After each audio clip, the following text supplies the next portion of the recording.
sabático para o Senhor. Não semearás no teu campo e não podarás a tua vinha. O que aconteceu aqui?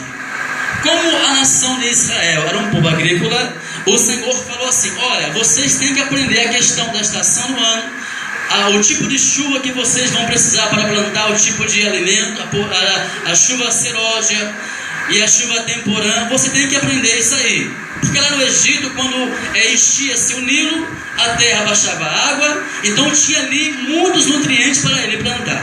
Só que eles teriam que aprender isso em uma terra diferente, no deserto.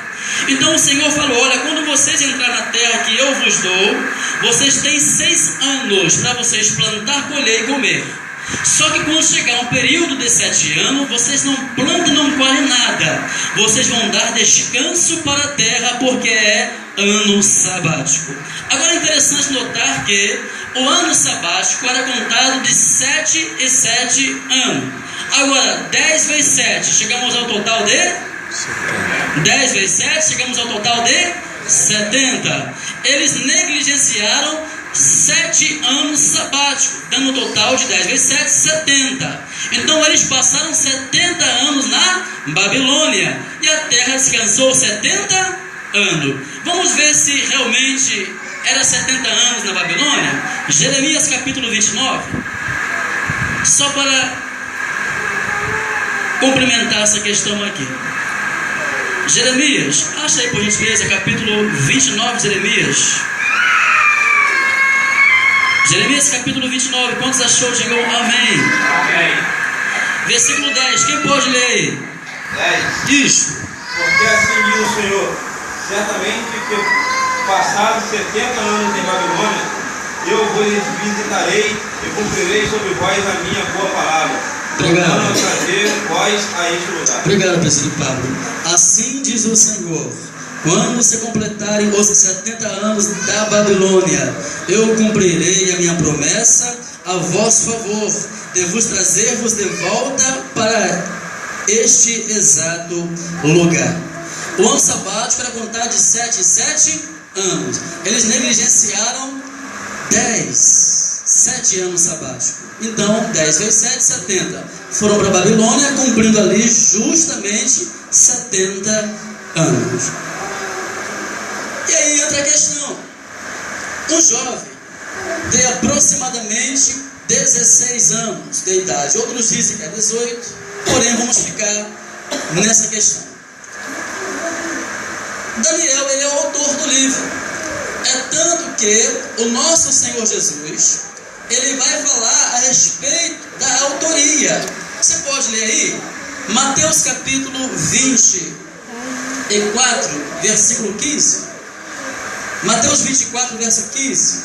Daniel, ele é o autor do livro que leva o nome dele. Mateus capítulo 24, versículo 15. Quem achou pode ler. Quando, pois, vides a este lugar, no lugar santo, a abominação de desolação predita pelo profeta Daniel. Quem lê, entenda. Quem ler, entenda. Essa questão é uma questão muito profunda, porque ela vai entrar no período dos Macabeus, no período interbíblico. E também vai ter a questão do ano 70. Do ano 70, que foi justamente o ano em que se cumpriu a profecia de Mateus 24, 1. Quando os discípulos com Jesus estavam no templo que Herodes reformou, eles se impressionam com a beleza do templo, de maneira tal que eles falam para Jesus: que beleza, que templo lindo. E Jesus fala: em verdade eu vos digo que não ficará aqui pedra sobre que não seja derribada. O versículo 3 do capítulo 24 diz assim: tendo Jesus se assentado no Monte das Oliveiras, os discípulos chegaram até ele em particular e lhe pediram: dize-nos quando ocorrerão estas coisas, e qual será o sinal da tua vinda e do final dos tempos. 3 perguntas: quando isso vai acontecer, ou seja, que o tempo vai ser destruído, e o sinal da tua vinda e do fim do mundo. Aí Jesus, ele vem discorrendo a respeito de eventos que vão acontecer. O primeiro evento foi no ano 70. No ano 70, um homem chamado Tito, filho de Vespasiano, ele vai para Jerusalém. Mas antes quem vai é Vespasiano. Ele vai para Jerusalém, ele fica sabendo que Nero havia se suicidado. Ele deixa Tito, filho dele, para ir em Jerusalém e volta para Roma. E agora não o general Tito, mas agora Vespasiano é colocado como um governador de Roma. O cerco é dado ao derredor dos muros das Lamentações. Eles ficam dentro de Jerusalém. E nos diz o historiador Flávio Joséfo que eles morreram, muitos morreram dentro da cidade, dentro dos muros. E nos diz o historiador ainda Flávio Joséfo que o sangue era tanto que quando Tito consegue entrar por dentro dos muros, eles tiveram que pegar, evangelista Erivelto, balde. Nas partes baixas, o sangue era tanto que eles pegavam o balde e jogavam o sangue por lá de fora. Os cavalos dos soldados de Tito escorregavam em cima do sangue e em cima dos corpos. Tito fica apavorado com a situação. Porém, essa questão é uma questão que já aconteceu. Não ficará pedra sobre pedra que seja derribada. Porém, tem uma questão de abominação que Jesus fala e coloca Daniel como o autor daquilo que havia falado. Quando vires a abominação que falou o profeta Daniel no lugar santo, ao ler a profecia, entenda isto. Jesus está falando de Antíoco Epifânio, que quando entra o período interbíblico, ele vai agora tirar todas as questões da lei. Ele coloca agora um porco no altar do sacrifício, abominação. E nos diz ainda a história, Flávio Joséfo, que quando Tito também ele destrói Jerusalém, ele coloca uma imagem de Zeus lá no altar, para confrontar a nação de Israel, como também o seu triunfo sobre a nação de Israel. Aqui no versículo, muito interessante, versículo 16, ainda continua dizendo: então os que estiverem na Judéia, fujam para os montes. A história registra que muitos cristãos, pouco antes do ano 70, fugiram para as montanhas, porque eles viram que General Tito estava vindo com seu pai Vespasiano e acreditaram na profecia de Jesus. E foram para os montes. Muitos escaparam com vida, porque deram crédito à palavra do Senhor. A aplicabilidade é: decreto as profecias bíblicas, porque você vai escapar com vida. A profecia, quando ela se cumprir, ela vai virar história. Porém, existe uma profecia que ainda não se cumpriu e vai se cumprir sobre a minha e a sua vida. É a profecia no quesito do arrebatamento da igreja. E nós temos que levar em consideração essa profecia e escapar do juízo divino que vai vir sobre todo o mundo. Quantos creem? Glorifica o Senhor por esta palavra. Então Jesus falou a respeito do profeta Daniel, dando a credibilidade à autoria deste profeta. O autor do livro é o mesmo profeta Daniel. Agora tem uma questão interessante, é que Daniel, ele passou por experiências lá no período neobabilônico, experiências que iria levá-lo ele a subir ou não de posição lá em Babilônia. Quando Nabucodonosor ele consegue trazer os utensílios, os judeus de Israel para a Babilônia, ele tem agora uma questão para fazer. A questão era: ele deveria de reeducar os judeus que ali estavam. Eles deveriam de reeducar. Só que o cativeiro babilônico era um cativeiro diferente do cativeiro egípcio, que durou 430 anos. O cativeiro no Egito foi um cativeiro de opressão. O cativeiro babilônico não foi um cativeiro de opressão. É tanto que Jeremias ele vai enviar uma carta para os que ali estavam, para que eles pudessem orar pela paz da nação ali, orar por Babilônia, para que eles pudessem plantar, cultivar, ter filhos, porque se eles orassem pela paz em Babilônia, eles desfrutariam da paz que ali ocorreria. Então não foi um cativeiro de opressão, de escravidão, eles tinham liberdade, tanto que a sinagoga foi construída ali. Porém, eles deveriam de passar por experiência. E um ponto interessante é que aquilo que a cultura babilônica ensinava para os seus, eles deveriam de aprender, tipo a história dos acádios, a história dos sumérios, eles deveriam de aprender sobre matemática, agronomia, muitas coisas que ali eles estavam habituados, eles deveriam passar para Daniel, Ananias, Misael e Azarias. O ponto interessante notar aqui é que eles aprenderam sim várias gamas de informações da Babilônia, só que Daniel, Ananias, Misael e Azarias não deixaram aquilo abater ou influenciar os estudos que os pais haviam ensinado a ele. A questão a trazer para a nossa aplicabilidade atual é que na área secular, muitos de nossos filhos estão aprendendo matérias tais que podem ir contra a nossa linha bíblica. Essa questão é uma questão que nós temos que dar muita atenção aos nossos filhos, para ver as matérias que eles estão aprendendo, que vão contra a postura teológica da palavra do Senhor. Aí cabe a nós a reeducar os nossos filhos. Tem uma questão interessante que é a existência do homem, que a ciência coloca que o homem veio do porém é uma inverdade. Sabemos que não é assim. Porém, quando o seu filho ele for confrontado na prova, e na prova está uma pergunta, o homem veio e o filho tem que colocar. Porém, o seu filho sabe que não é essa a verdade.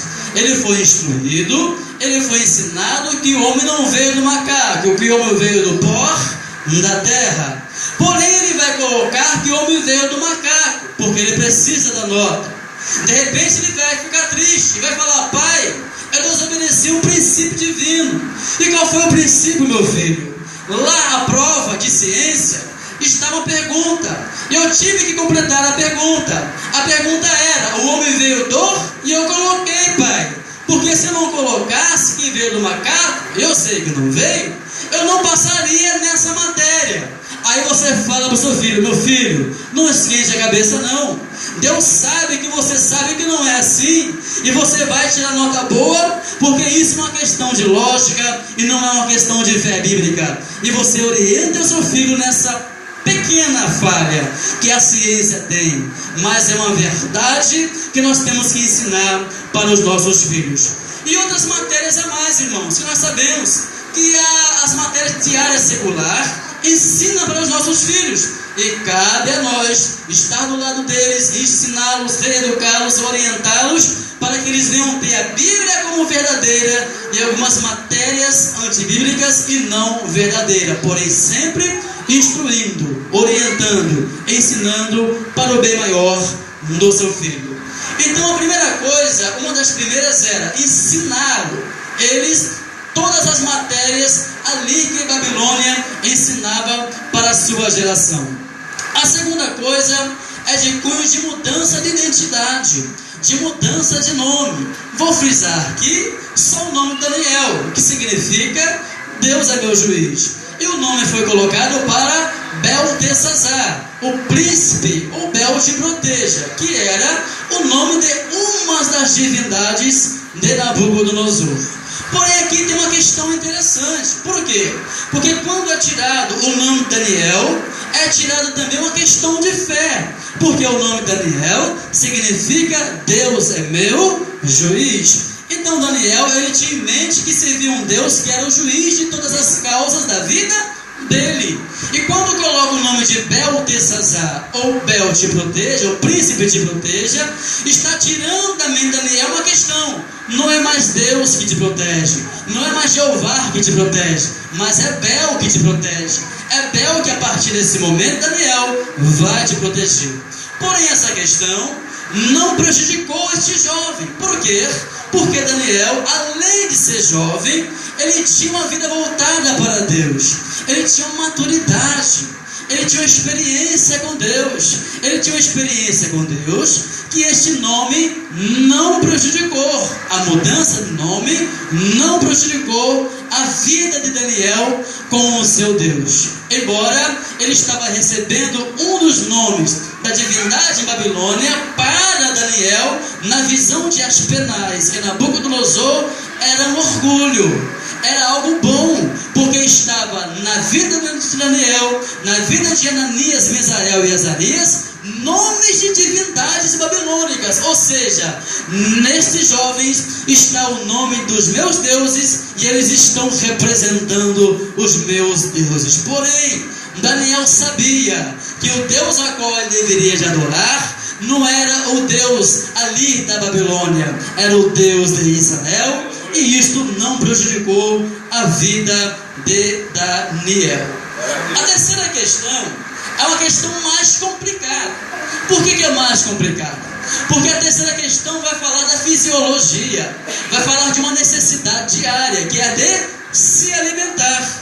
E ali Nabucodonosor, ele orienta a Aspenaz a colocar todas as comidas que era servida justamente na mesa do rei. Só que tinha um ponto interessante. Os pontos eram: a comida que eles comiam era a comida que era oferecida aos ídolos. Então, se Daniel comesse, era o mesmo que adorar as divindades de Babilônia. Os animais não eram ali feitos da forma que o cardápio dos judeus pediam para fazer. Ou seja, eles não tiravam o sangue do animal, eles comiam o sangue com tudo. E isso também era uma abominação, porque Levítico fala que a alma do animal está no sangue. E a terceira coisa é que os animais eram animais impuros. Então Daniel, ele vai tomar uma posição, ele vai tomar uma decisão. E a decisão é: eu não vou sair de um princípio divino. Ele analisa o fato, ele compreende a situação, ele olha a comida, ele sabe que a comida era boa, não tinha nada de errado na comida. A maneira de ser feita, a quem estava sendo oferecido e os animais que estavam sendo feitos. Porém, Daniel, ele entendendo tudo aquilo ali, ele vai tomar uma postura. Qual é a postura que Daniel tomou? Eu não vou sair de um princípio que eu fui ensinado. Existem questões, irmãos, que é questão de postura. Essa questão de postura é uma questão pessoal. É tanto que o texto fala que Daniel decidiu. Ou seja, Daniel, ele tomou uma postura. Essa questão de tomar uma decisão é uma questão pessoal. Só que você foi ensinado, você foi orientado, você foi instruído. Você tem o seu pastor que te orienta, você tem o seu pastor que te ensina, e você tem o seu pastor que te instrui. Só que tem uma frase que fala assim: quem você é, ou quem nós somos, quando ninguém está nos vendo. Aí é que está. E aí tem a questão de postura, aí tem a questão de posicionamento. Quem eu sou hoje no meu trabalho? Qual é a postura que eu devo tomar quando uma oferta é feita a mim e essa oferta vai contra princípios bíblicos? Qual é a postura que eu tenho que tomar? A postura que eu tenho que tomar é uma postura que me leva a uma decisão. E qual é a decisão? Se a decisão for para o nosso bem maior e que não vai interferir na nossa vida com Deus e não vai quebrar princípios bíblicos, a postura deve ser uma postura positiva. Porém, quando é uma postura que vai ferir a questão bíblica, a questão ética e moral, espiritual da palavra do Senhor em nossa vida, qual é a nossa postura? A postura é de ser fiel à palavra do Senhor. Amém ou não amém, pastor? Uma coisa interessante que a gente vê em algumas outras religiões, né? Os jovens que testemunham de Jeová não saem do quartel. Os adventistas, no emprego deles, não trabalham no sábado. Eles se impõem: vou te mandar embora. Pode me mandar embora. A minha religião não deixa, né? Quer dizer, o cristianismo ou o cristão tem que se prevalecer nesse sentido. É o princípio que o irmão está falando. O princípio é isso. Então, senão não abre mão. Né? Eu já vi casos de pessoas que não comem carne de porco e não comem mesmo. Né? Pessoas que não comem chouriço porque a religião não deixa. Então, a atitude como essa que Daniel tomou tem que ser preservada. Bem colocado, pastor Camargo. Atitude como essa tem que ser preservada. O testemunho de Jeová, ele tem questão de alistamento, tá? A questão do adventista no sétimo dia, guarda o sábado, tá? E todos esses assuntos têm base bíblica, mas base em uma interpretação errada que eles colocam, tá? Existem questões, por exemplo, um estudo chamado dispensacionalismo, que vai tratar, tá, de uma administração de Deus em cada período de tempo e época. Então, uma questão, como o pastor Camargo falou, questão de postura e obediência. Eles estão obedecendo um princípio que é bíblico, tá? Porém, é um princípio bíblico mal interpretado. E aí que pega, porém eles obedecem. Eu vi um vídeo que postaram aí, e mandaram aí para o meu Face, do pessoal do Islã matando um monte de cristão. E aí vem uma questão: eles estão fazendo por obediência. E agora? Em nome de Deus. Em nome de Deus. Porém, a obediência cega. Mas estão obedecendo. E aí a pessoa fala: nossa, que povo ruim, bababá. Obediência. É questão de posicionamento. Se está escrito para eles fazer assim, em algumas questões deles lá, eles vão fazer. Não tem quem vai tirar da cabeça dele. Só Jesus se manifestando para ele e falando: está errado, aí acabou. Fora isso, você ir lá. Existem regiões em Israel, dependendo da cor da camisa que você aparecer lá, um judeu chama de impuro. Não é qualquer região em Israel que um brasileiro pode ir de qualquer maneira. Ele vai até jogar pedra em você, com base no vídeo que eu vi. Então é questão de posicionamento. E a pessoa fala: nossa, que homem ruim, matou, arrancou a cabeça, isso e aquilo. Posicionamento. Aí vem uma questão, o pastor Camargo colocou, é interessante. Eles obedecem. E muitas das vezes, irmãos, nós não obedecemos princípios. E quem perde com essa questão, com essa ausência de postura? Nós. O que obedece só ganha. O que desobedece só perde. Então eu quero ganhar. Quem quer ganhar? Eu quero ganhar. E a postura é obedecer a palavra do Senhor. Só que tem um ponto interessante notar aqui, que Aspenaz, ele foi colocado por Nabucodonosor para orientar os jovens nessa questão. E Daniel, ele vai pedir para Aspenaz um cardápio diferente, que era água para comer, beber, perdão, e legumes para comer. Só que Aspenaz, ele vai se posicionar também, como o pastor Camargo falou, a posição é: eu não posso. Nabucodonosor, se vê vocês depois de um período de 3 anos de treinamento, ele vê vocês magos, ele vai matar, eu não posso.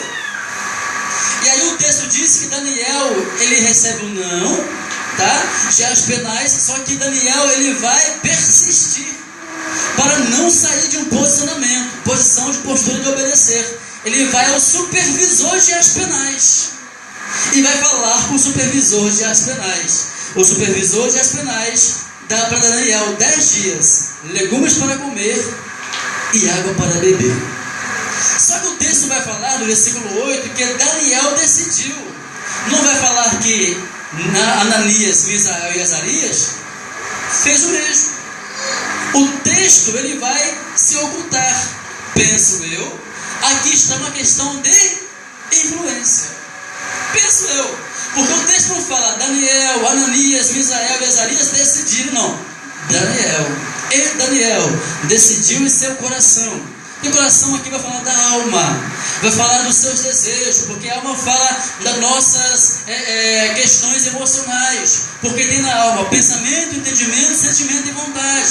Então o que Daniel vai fazer? Ele vai pensar, ele vai refletir. Aí vem o entendimento a respeito da causa. Aí vem o quê? Aí vem a questão do sentimento, o sentimento de obedecer, não sair do princípio divino. E a vontade, qual é a vontade? Postura, posicionamento.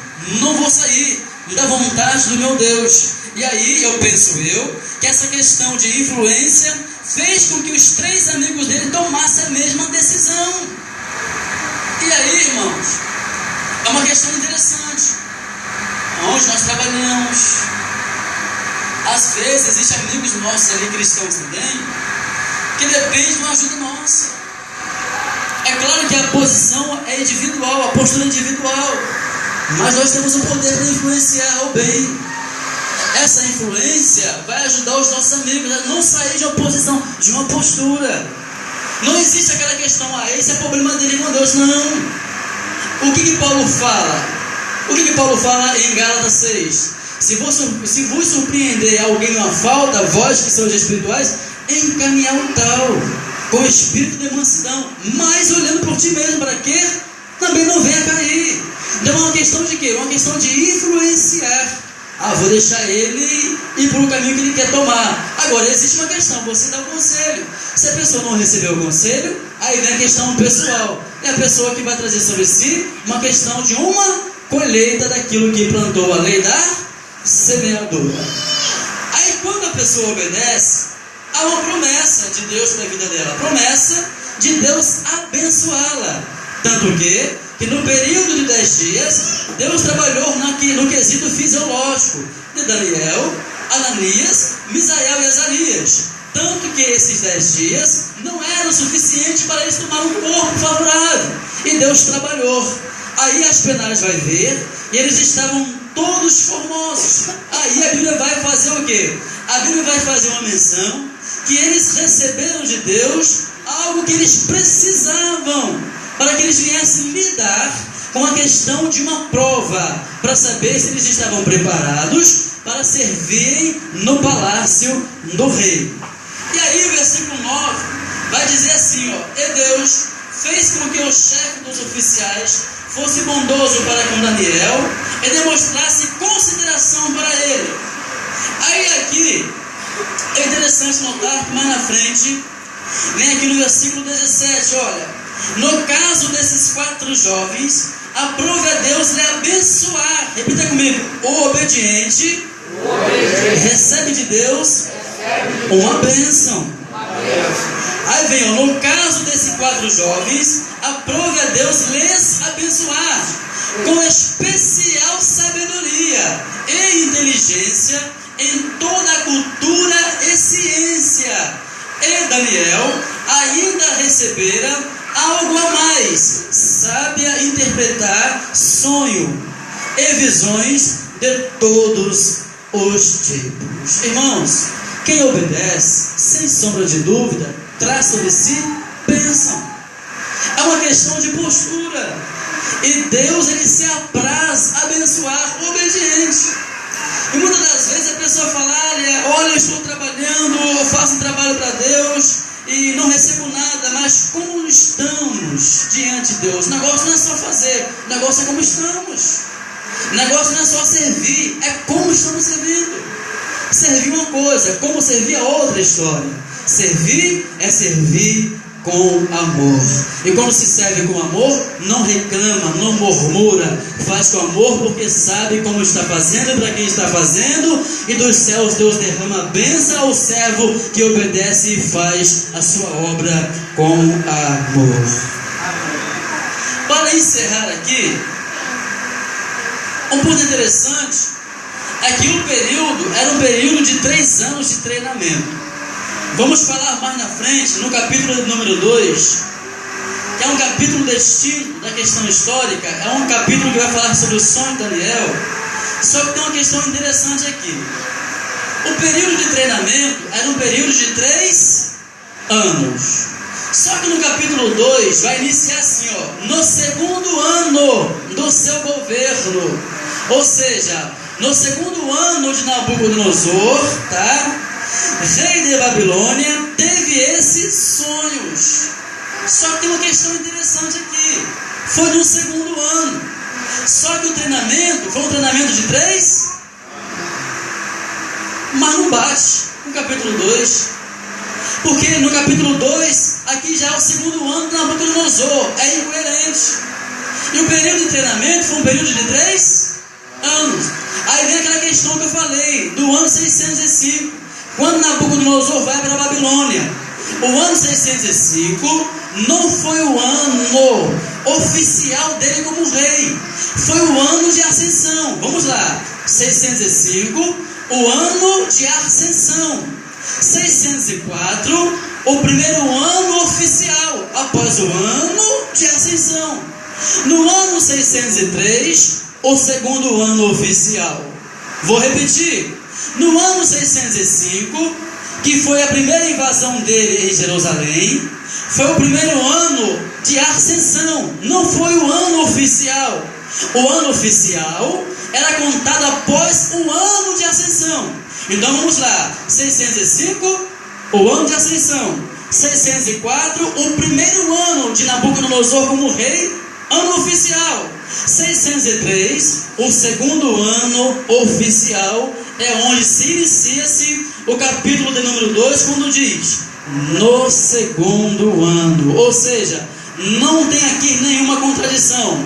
Então isso indica que no segundo ano de Nabucodonosor foi o término do treinamento de Daniel, Ananias, Misael e Azarias. 605, ano oficial, não ano oficial, perdão. 605, ano de ascensão. 604, primeiro ano oficial. 603, segundo ano de ascensão.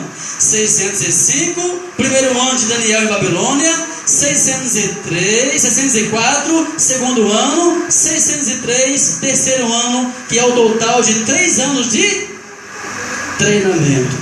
Não tem contradição aqui. Daniel é levado com os amigos na presença de Nabucodonosor.